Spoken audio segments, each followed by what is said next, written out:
창세기 1장 1절부터 5절까지 말씀 본문으로 혼돈과 공허, 창조와 구원과 사랑이라고 하는 제목을 가지고 함께 말씀을 나누도록 하겠습니다.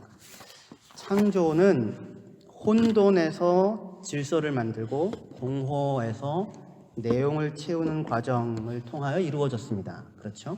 태초에 하나님이 천지를 창조하시니라. 땅이 혼돈하고 공허하며 흑암이 깊음 위에 있고 하나님의 영은 수면에 운행하시니라. 그렇게 시작되는데요.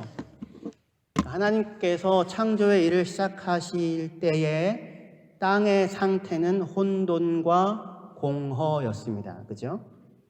혼돈과 공허. 히브리어로는 토후와 보후.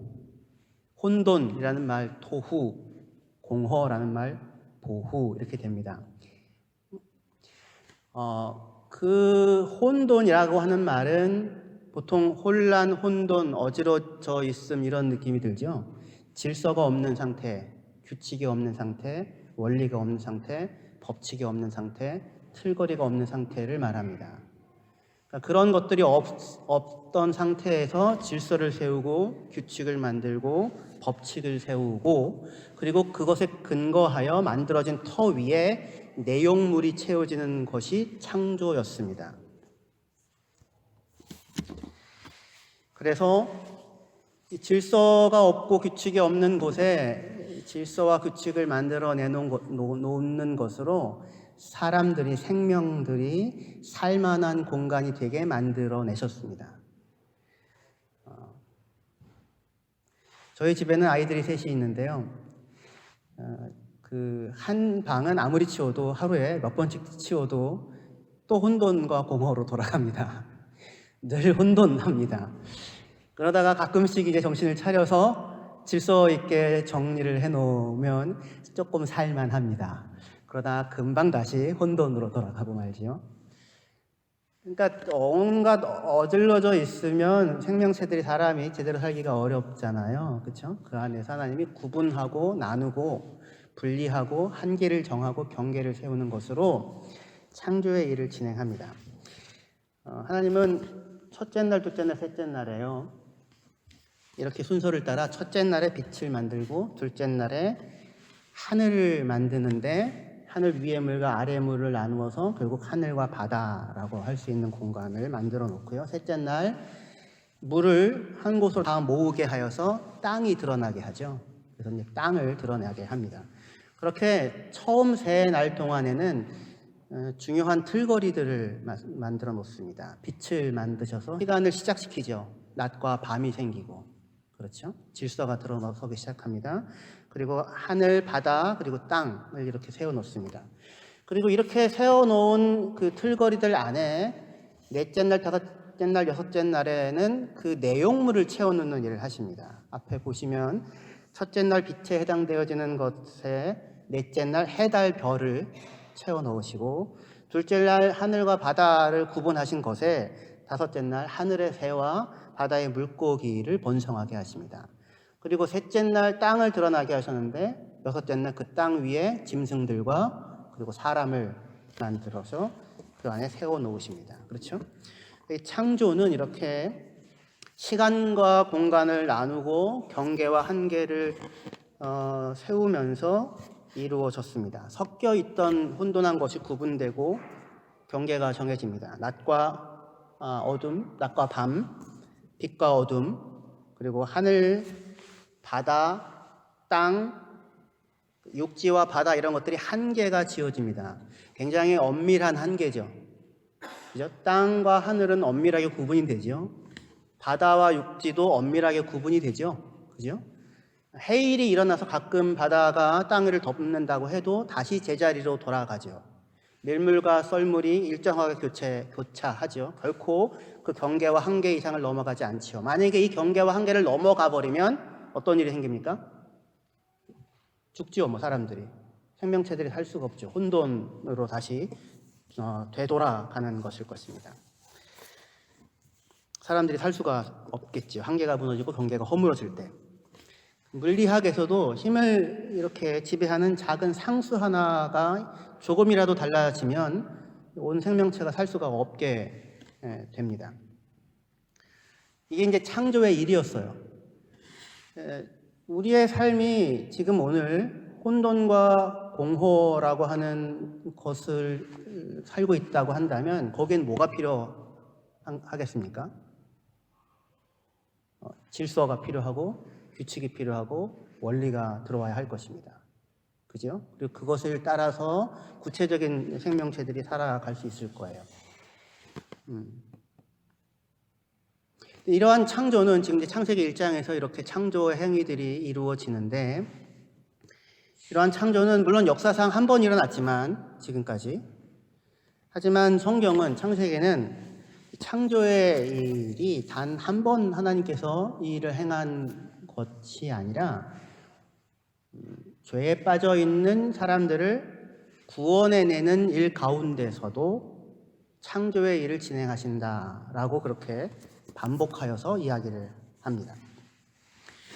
하나님께서 이제 6일까지 창조하시고 7일째 쉬시죠.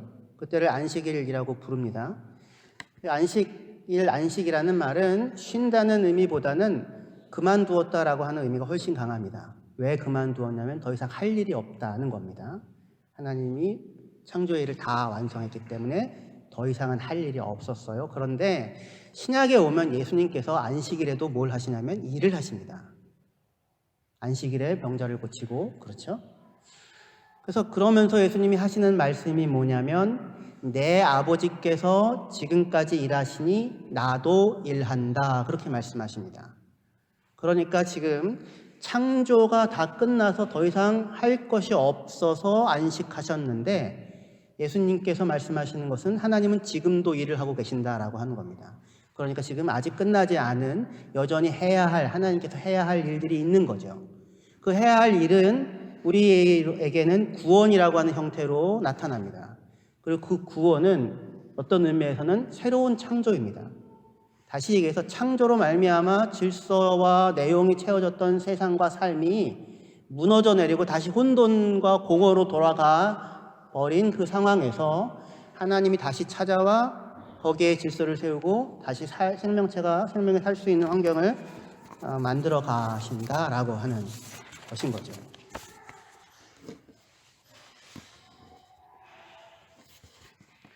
그래서 창세기 1장의 이야기는 다만 이스라엘 사람들에게 있어서, 이 이야기를 듣는 우리들에게 있어서 먼 과거에 한 번 일어났었던 옛날 이야기가 아니라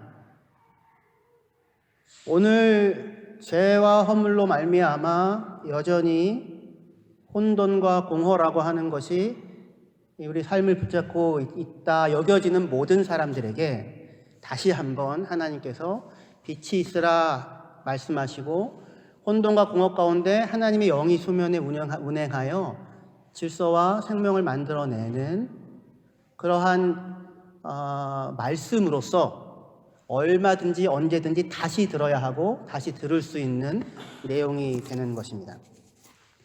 창세기 자체는 이스라엘 백성들이 언제 처음 이 얘기를 들었을까요? 여러분들은 이 창세기 1장의 이야기를 언제 처음 들었습니까? 오늘 처음 듣지는 않으셨죠? 어려서도 들었고 지금 또 듣고, 그죠?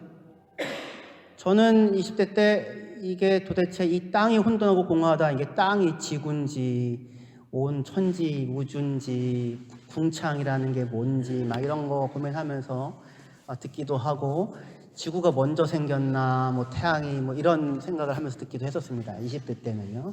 지금은 더 이상 그 생각 갖고 이 창세기를 듣지 않습니다.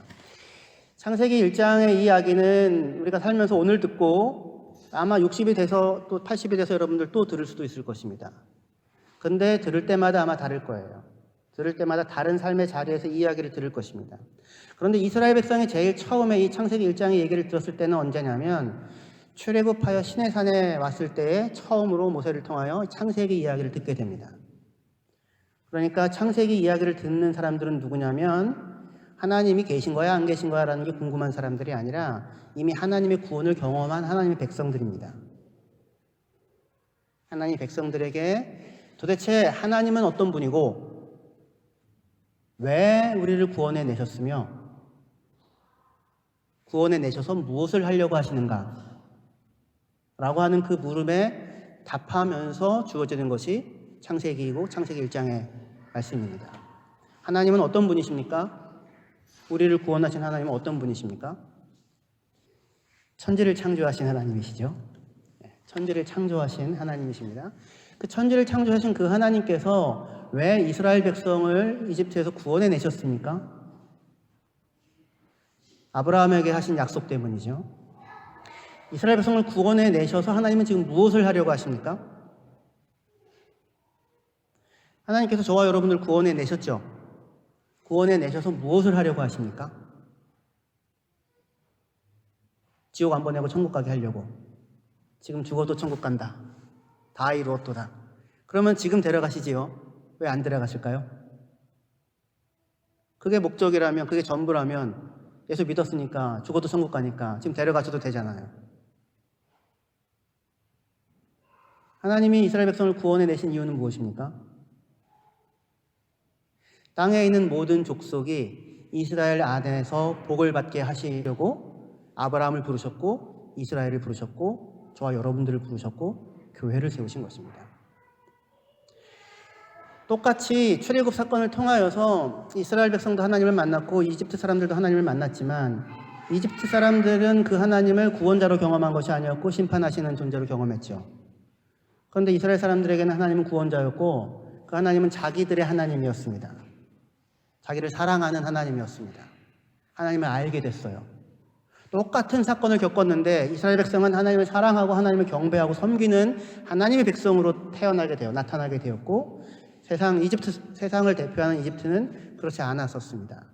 그러나 그것은 다만 이스라엘 백성을 구원하기 위해서만이 아니라 도대체 구원이 뭐고 도대체 복이 뭐고 도대체 영생이 뭐고 빛이 무엇인지를 이스라엘 안에 구현하는 것을 통하여서 땅에 있는 모든 족속들도 그것을 보고 그 빛 가운데로 나오게 하려고 하는 것이 하나님께서 이스라엘 백성을 구원한 목적이었습니다. 이 목적을 모르면 우리는 길을 잃게 됩니다. 교회가, 성도가, 아니면 하나님의 백성이 하나님이 무엇을 하기 위하여 우리를 구원해 내었는가, 오늘 이 삶을 살게 하는가 라고 하는 것을 놓친다면 그럼 우리는 앞으로 나아갈 수가 없겠지요. 하나님께서 우리를 구원하신, 이스라엘 백성 구원하신 이유는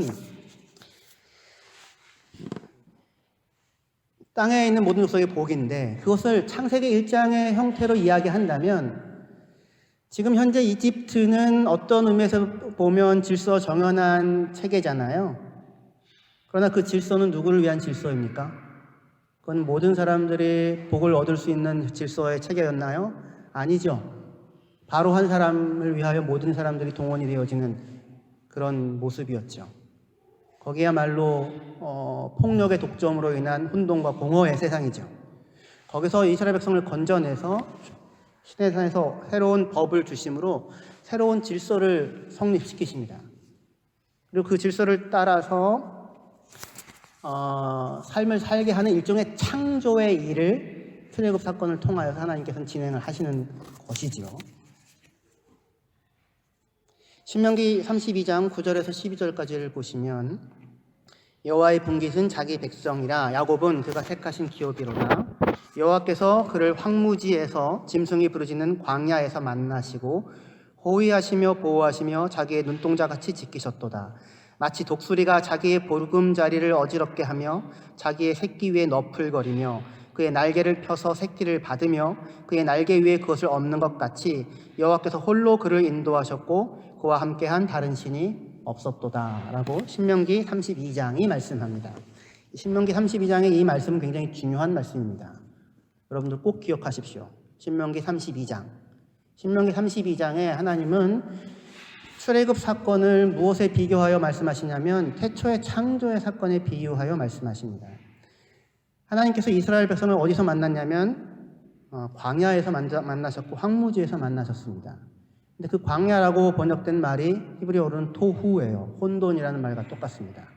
그리고 거기에서 독수리 날개처럼 이스라엘 백성을 건져내십니다. 날개에 건져내신다는 얘기가 이게 어떤 그림이냐면요. 독수리가 어디 위에 나풀거려요? 자기 둥지 위에 나풀거리면 납니다. 그래서 둥지를 어지럽게 해요. 둥지를 어지럽게 한다는 얘기는 뭘까요? 떨어뜨린다는 겁니다. 그러면 독수리가 그 둥지에서 떨어지겠죠. 그러면 그 주위를 엄마 독수리가 주위를 돌다가 적당한 때가 되면 다시 날개 위에 태워서 올라가 다시 자기 둥지에 놓는 겁니다. 이게 사랑이에요. 독수리가 자기 새끼를 훈련하는 방법입니다. 이게 독수리가 날개로 그렇게 데리고 나왔다고 하는 것이 이렇게 낭만적이기만 한 그림은 아닌 겁니다. 그런데 이때에 하나님께서 이스라엘 백성을 출애굽 사건에 대한 이야기인데 광야 황무지 토후에서 만나십니다. 그리고는 독수리 날개처럼 거기를 나풀거리며 나세요.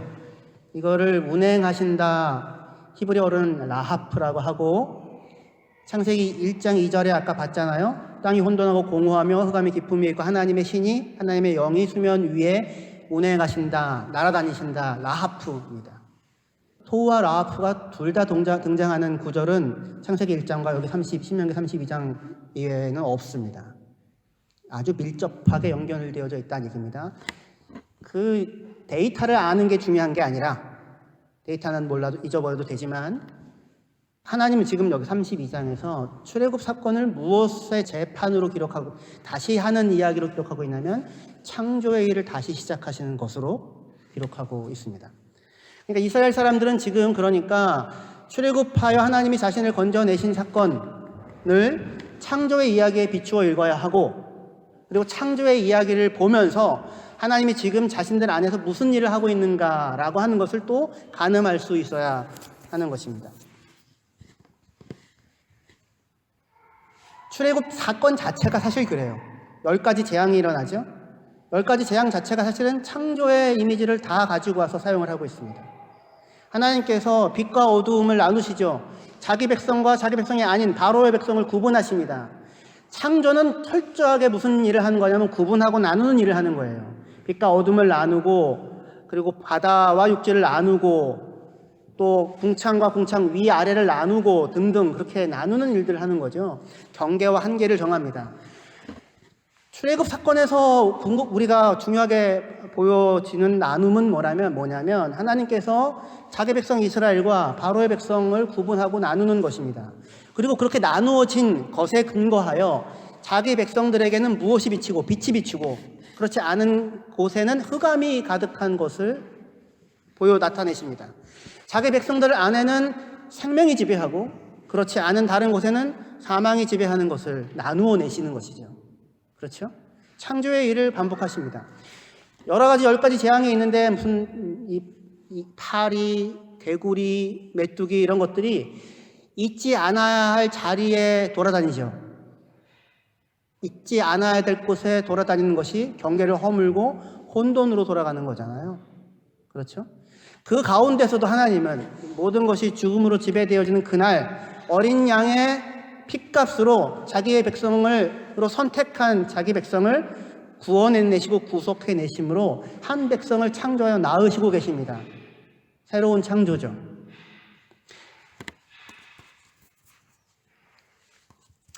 이스라엘 백성은 지금 이 이야기를 신의 산에 도착하여 듣고 있는 겁니다. 하나님께서 무슨 일들을 하고 계시는 것인가? 우리를 구원한 하나님은 누구이신가? 천지를 만들어내신 하나님이고 혼돈과 공허에서 질서와 내용을 채우신 하나님이시고 그 하나님은 왜 우리를 구원하셨는가? 우리에게는 의로움 때문이 아니라 하나님이 조상에게 하신 약속을 지키기 위한 신실하심 때문이고 구원하여서 무엇을 하려고 하시는가? 땅에 있는 모든 족속이 복을 받게 하려 하심이라 라고 하는 이 이야기를 듣게 됩니다. 이것이 엄청난 규모로 자기 백성 이스라엘 한가운데서 지금 하나님께서 이 창조의 일을 이루시고 있다는 사실을 보게 됩니다. 땅에 있는 모든 족속이 아브라함 안에서 복을 받고 땅에 있는 모든 족속이 이스라엘 안에서 복을 받게 하는 것이 하나님이 이스라엘을 불러서 하고자 하는 구원의 일이잖아요. 그런데 이 복을 받는다는 그 이야기는 애초에 제일 처음에 어디서 물려붙었던 말씀이었습니까? 창세기 1장에서 창조 때 물려붙었던 말씀이죠. 읽어볼게요. 창세기 1장 28절에 여러분들 같이 읽겠습니다. 예, 시작. 하나님이 그들에게 복을 주시며 하나님이 그들에게 이르시되 생육하고 번성하여 땅에 충만하라. 땅을 정복하라. 바다의 물고기와 하늘의 새와 땅에 움직이는 모든 생물을 다스리라 하시니라. 하나님이 자기 형상, 자기 모양대로 사람을 만들고 뭘 선언하세요? 복을 주시며 선언하세요. 창조의 때 하나님이 하신 거예요. 하나님의 애초의 목적. 풍성하게 하나님이 만든 이 모든 자연 만물과 더불어 그 안에 있는 사람들이, 자기 형상으로 지음받은 자기의 백성들이, 자기 자녀들이 온전하게 복을 누리며 살게 하는 것, 그것이 애초부터 창조의 하나님의 목적이었다고요. 그런데 그 일이 인간이 범죄함으로 말미암아, 마땅히 있어야 될 자리에서 아담이 떠나감으로 말미암아, 그죠? 다시 사람의 삶이 혼돈과 공허로 죽음과 비참함으로 돌아가고야 말았잖아요. 그래서 다시 그들을 불러 복을 주시고 구원해 내시는 일을 하고 있는 거예요. 그 일이 어디까지 지금 이어져 온 거냐면 아브라함을 지나서 출애굽한 이스라엘 백성들에게까지 미쳐오고 있는 것입니다. 창세기 5장 2절에 같이 읽을게요. 시작. 남자와 여자를 창조하셨고 그들이 창조되던 날에 하나님이 그들에게 복을 주시며 그들의 이름을 사람이라 일컬으셨더라. 창세기 5장에 하나님께서 사람을 창조하시고 그들에게 복을 주셨다고 또 한 번 강조해요. 하나님은 도대체가 인생을 복되게 지으신 것입니다. 참 복과 참 생명을 누리기를 원하세요. 하나님이 복을 주시며 사람에게, 아담에게 복을 주셨다고 얘기를 해요. 근데 이때는 창세기 5장이에요. 이미 아담이 범죄하여서 에덴 생명의 동산에서 쫓겨나 있는 상황입니다. 그럼에도 불구하고 여전히 하나님은 창세기 5장에 다시 한번 또 뭐라고 얘기하시냐면 내가 사람을 지었고 사람에게 복을 주었다고 다시 한번 확인시키십니다. 창세기 9장 1절이요. 같이 읽겠습니다. 시작. 하나님이 노아와 그의 아들들에게 복을 주시며 그들에게 이르시되 생육하고 번성하여 땅에 충만하라. 하나님이 노아와 그 아들들에게도 뭘 주세요? 복을 주세요. 생육하고 번성하고 땅에 충만하라. 근데 이때는 언제입니까? 혼돈과 공허, 강포와 폭력으로 말미암아 온 땅이 폐괴하고 거기서 어떠한 질서도 어떤 생명도 나올 수 없어서 하나님의 공의로 심판하고 난 뒤에 하나님은 여전히 인생을 향하여서 무엇을 명령하십니까? 무엇을 주시기를 원하십니까? 복을 받으라고 축복하시고 또 말씀을 하십니다. 그리고 창세기 12장 1절에서 3절이요. 같이 읽겠습니다. 시작. 여호와께서 아브라함에게 이르시되 너는 너의 고향과 친척과 아버지의 집을 떠나 내가 너에게 보여줄 땅으로 가라. 내가 너로 큰 민족을 이루고 내게 복을 주어 내 이름을 창대하게 하리니 너는 복이 될지라. 너를 축복하는 자에게는 내가 복을 내리고 너를 저주하는 자에게는 내가 저주하리니 땅의 모든 족속이 너를 말미암아 복을 얻을 것이니라. 바라크라는 말은 복을 준다라는 말이에요. 사람을 만드시고 하나님께서 복 주기를 원하셨고 그리고 아브라함을 불러서 복이 무엇인지를 너는 복이다. 우리들에게 대한 얘기입니다. 하나님의 백성인 우리들, 이스라엘 백성들, 교회인 우리들. 네 안에 복이 있다. 내가 네 안에다가 너 인생 가운데 복을 지을 것이다. 그것을 통하여 땅에 있는 모든 족속이 복이 무엇인지를 보고 너의 인생과 삶을 통하여, 존재를 통하여, 그리고 그들도 그 복을 누리는 자리에 내가 세울 것이다. 이렇게 이야기를 하는 것입니다. 창조와 구원과 관련하여 일어나는 이런 반복적인 복의 선언은 잘 들여다보면 언제나 혼돈과 공허라는 배경을 뒤로 하고는 선언이 되고 있는 겁니다. 그죠? 에덴에서 쫓겨났는데 창세기 5장에 복을 주겠다고 또 선언하시고, 홍수로 심판하셨는데 혼돈과 공허라는 배경이 있는데 심판하시고 구원해내신 사람들을 향하여 다시 한번 복을 선언하시고, 바벨탑이라고 하는 혼란과 혼돈의 탑인 이 세상에서 거기서 아브라함을 불러내서 다시금 내가 복을 짓겠다, 창조의 일을 하겠다 라고 하나님께서 선언을 하고 계시는 것입니다. 하나님은 이렇게 사람들로 말미암아 혼돈과 공허로 돌아가 있는 그 상황 가운데서 다시금 질서를 세우고 내용을 채워서 각 존재가 참된 삶의 풍성함을 누리는 복을 짓기를 원하시는 분이십니다. 하지만 인간이 그 질서를 거부하고 마땅히 있어야 할 자리에 자신을 두지 않고 반역하여 하나님을 떠난 결과 세상은 다시금 반복적으로 혼돈과 공허의 뒤섞임이 가득하게 되었고, 그 결과 어떠한 생명도 자기의 삶을 이웃과 더불어 함께 누려가게 되지 못하고 죽고 죽이고 빼앗고 빼앗으며 보복하고 보복하고 안갚음하고 안갚음하는 저주 가운데 처하여 살게 되었던 것입니다. 그러나 그 속에서도 우리가 창세기를 통하여 반복적으로 듣게 되는 것은 하나님께서는 여전히 그 가운데서 복을 선언하시며 다시금 새롭게 구원의 일을 진행해 가고 계시다는 것입니다. 홍수 이전의 폭력과 부패에서 또 바벨탑의 혼란과 혼돈에서 한편 하나님은 심판으로 기준을 세우시고 다른 한편으로는 자기 백성을 불러내시고 아브라함을 불러내시는 찾아옴을 통해 복을 빚어내는 일을 진행하십니다. 그리고는 결국 이집트에서 자기 백성을 인도해 내심으로 새로운 질서와 복된 나라를 이루어 가고자 하십니다.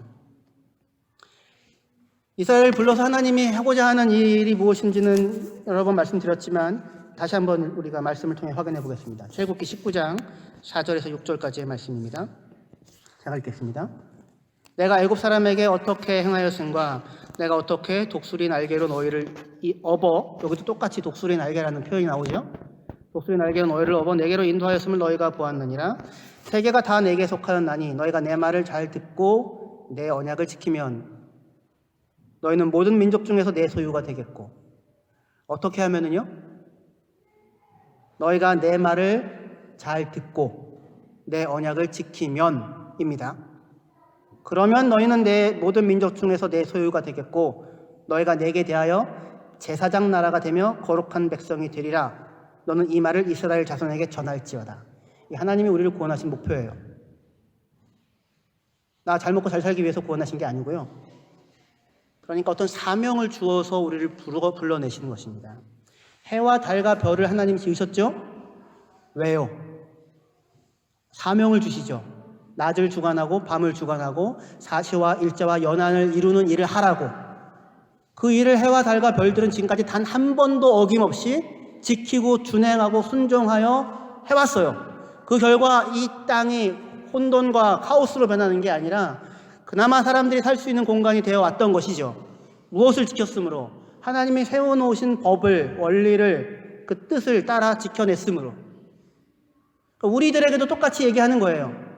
너희가 참 복을 누리고 너희가 빛이 되고 그리고 생명을 온전하게 누리기를 원한다면 너희가 반드시 내 말을 잘 듣고 내 언약을 지켜야 한다. 그렇게 이야기하고 있습니다. 하나님은 이스라엘을 제사장 나라로 세우려고 하세요. 그리고 이스라엘을 일종의 세상 가운데 빛으로 세웠습니다. 이스라엘 백성이 비칠 수 있는 이유는 그들이 놀랍고 훌륭한 사람들이기 때문이 아니라 그들에게 하나님의 말씀이 주어져 있기 때문이고, 그리고 하나님, 빛 대신 하나님께서 그들 가운데 지금 거주하고 계시기 때문입니다. 하나님께서 이스라엘 백성들 가운데 거주하셔서 혼돈 가운데서 질서를 만들고 공허에다가 내용을 채우고 무너진 원리들을 다시 세우십니다. 그게 율법의 수요예요. 그 이스라엘을 만민의 빛으로 삼아 온 땅에 참된 복을, 질서를, 그 내용을 채우고자 그들을 불러내셨습니다. 이스라엘의 존재의 의의이고 그들에게 주어진 사명입니다. 그런데 이스라엘 백성은 이 길을 제대로 가지 못했어요. 그리고 광야에서 다 죽었습니다. 하나님과의 동행은 위험한 일입니다. 하지만 하나님은 이스라엘의 실패에도 불구하고 1세대가 광야에서 죽어나갔음에도 불구하고 이스라엘과 더불어 행하시려는 구원의 일, 창조의 일을 계속해서 진행을 시켜 나가고 계십니다. 창세기는 인생을 살면서 단 한 번 들려지는 것이 아닙니다. 이스라엘은 처음에는 시내 산에서 창세기를 읽었습니다. 출애굽기죠. 얼마든지 내가 이 약속을 따라 걸어가겠다. 다 같이 고백하고 다짐했습니다. 하지만 그 모든 그렇게 다짐했던 1세대는 광야에서 죽어나갔습니다. 2세대가 모압 평지에서 다시금 창조의 이야기를 다시 듣습니다. 혼돈 가운데 만나서 질서를 짓는 하나님이라고 신명기 32장에서 그 얘기를 또 듣습니다. 예레미야 4장에서 예레미야는 나라가 무너져 내리기 직전에 똑같이 다시 한번 창세기 혼돈과 공허에 대한 이야기를 또 듣습니다. 예스라와 느헤미야는 포로기에서 돌아와서 새롭게 나라를 세워가면서 창세기 이야기를 또 들려줍니다. 오늘 이 자리에서 2020년 이 자리에서 창세기 이야기를 오늘 듣습니다.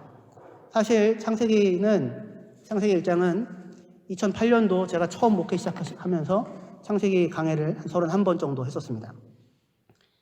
그때 저는, 그리고 같이 계셨던 분도 계시고 그때 계셨던 분도 계시고 그렇지 않았던 분들도 계신데, 그때는 저는 시내산에서 이 창세기를 읽었고 시내산에서 들려드렸습니다. 반드시 이루고야 말리라. 반드시 혼돈과 공허에서 질서를 세우고 복된 나라를 이루고야 말리라. 그런데 지금 10년이 지난 2020년, 저는 모압 평지에서 창세기를 읽는 것 같습니다. 1세대 대부분이 광야에서 다 죽어나갔습니다. 모압 평지에서요. 하나님과 동행은 쉬운 일이 아닙니다. 하지만 죽어나갔다는 것이 곧 구원에서 탈락했다는 말은 아닙니다. 죽어나갔다는 이야기가 뜻하는 의미는 뭐냐면 하나님의 기준이 높다는 겁니다. 하나님은 믿음을 따라 순종의 길을 걷지 못했던 1세대를 다 광야에서 죽도록 하십니다. 하나님은 자신이 세워놓으신 기준, 원칙, 그 원칙에서 물러서는 법이 없습니다. 심지어 모세조차도 그 기준과 원칙에 위반되었기에 그에게도 하나님은 가나안 땅에 들어가는 것을 허락하지 않았습니다. 하나님 모세에게 그렇게 얘기합니다. 네가 나를 믿지 않고 이스라엘 족속 앞에서 나의 거룩함을 나타내지 않았기에 너는 그들을 약속의 땅으로 인도해 드리지 못할 것이다. 하나님께서 사람에게 요구하시는 것, 이스라엘 백성에게 이 질서와 새로운 창조, 생명, 복을 위하여 요구하시는 것이 아까 무엇이었어요? 너희가 내 말을 잘 듣고 언약을 지켜 행하면이었죠. 하나님께서 사람에게 지금 불러놓으시고는 이스라엘 백성에게 요구하는 것은 온전한 믿음입니다. 그리고 순종이고 사랑입니다.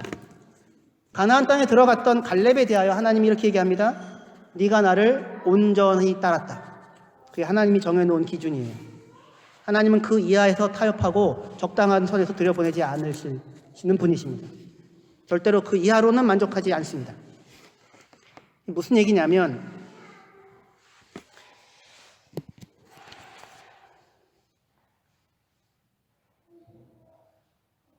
예레미야 4장 23절 봅시다. 예레미야 4장 23절.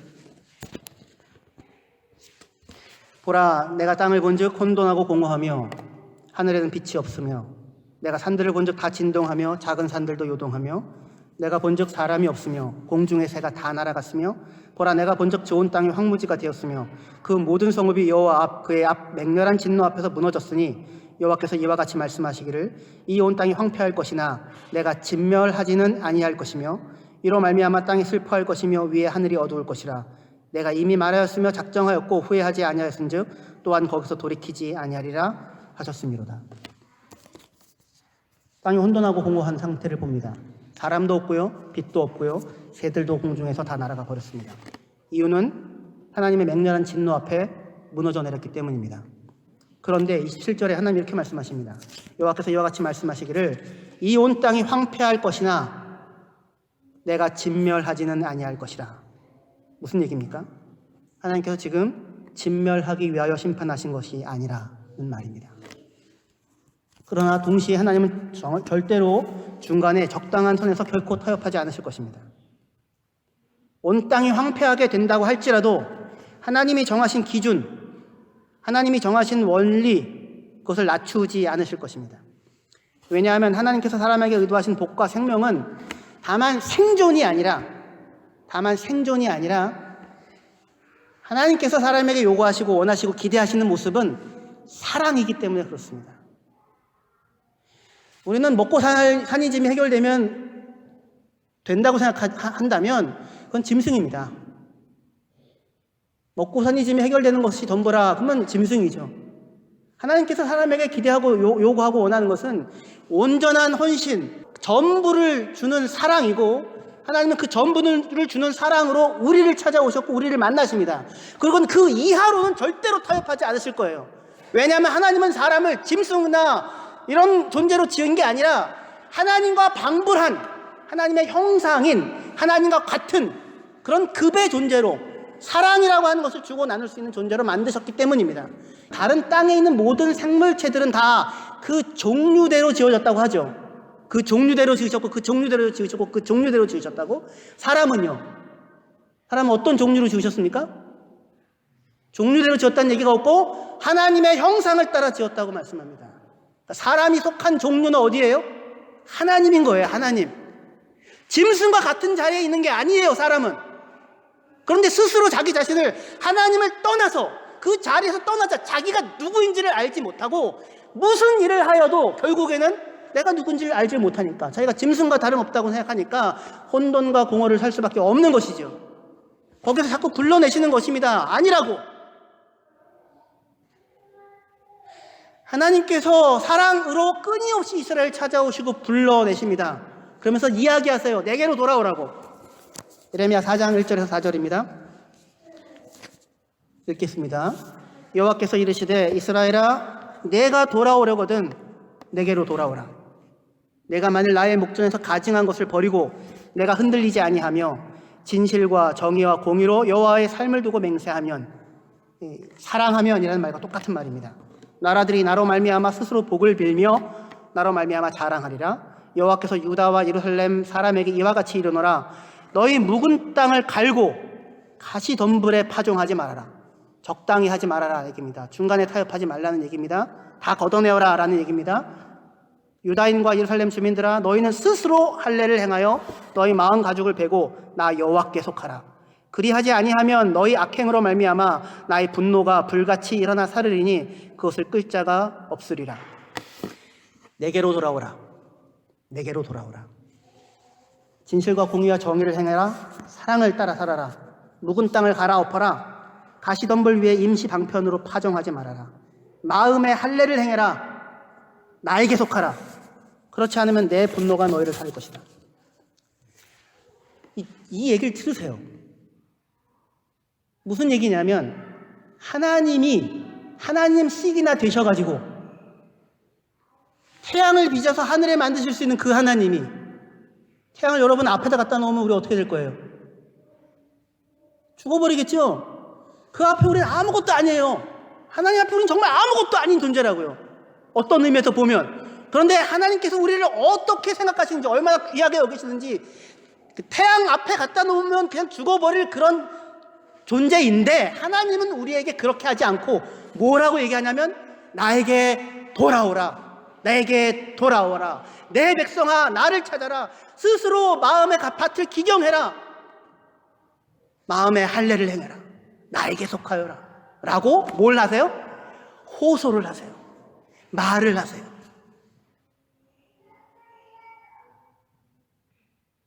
왜요? 하나님이 사람을 하나님의 형상으로 만드셨거든요. 사랑, 선택, 스스로의 선택과 스스로의 결심으로 내가 하나님께 나아가겠습니다. 하나님께 돌아가겠습니다.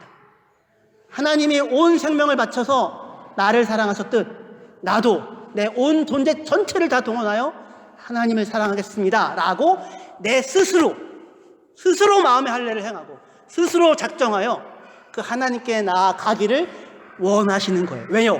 그게 사랑이니까. 그게 사랑이니까. 위협하고 협박하지 않거든요.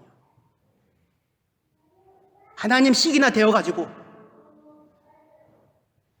우리에게 말씀하십니다. 내게로 돌아가라. 나에게로 돌아가라.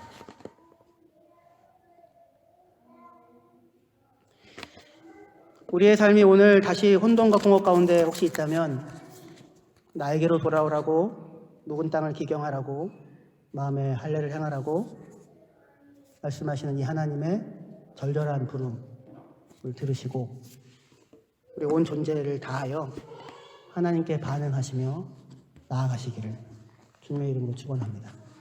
기도하시겠습니다.